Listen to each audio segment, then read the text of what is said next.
อันนี้พระราชวังเก่าของเวของเมืองเวพระราชวังเมืองเวพระราชวังเก่ามาเมืองเวองค์เวอยู่นี่แหละพระราชวังองค์เวเก่า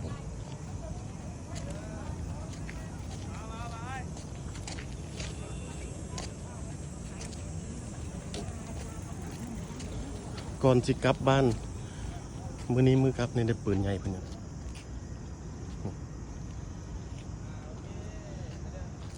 พระราชวังมีปืนอยู่นี่ตอนเช้าก่อนสิกลับบ้านมาเวพระราชวังองค์เวสมัยเก่า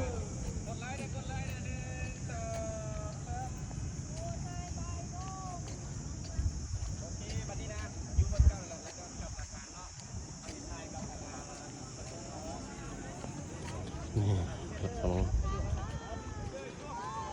นี่แหละสุดท้ายเอาหูแค่นี้ก่อนแบบนี้นะ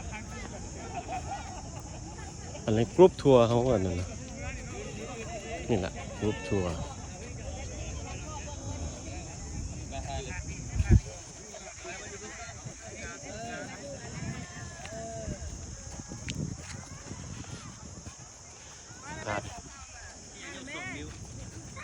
สุดท้ายให้แค่นี้อันพระราชวังแค่นี้ยืนอยู่นี่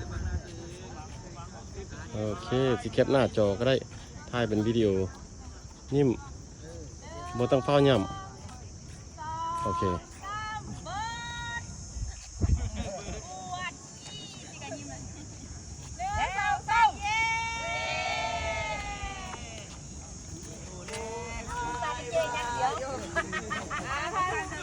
วันนี้ให้เดียวถ่ายคู่เด้อ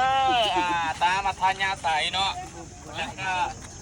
มาเจอกันอยู่โลดตอน8 โมงเด้อทุกท่าน โอเคต่อถ่ายก่อน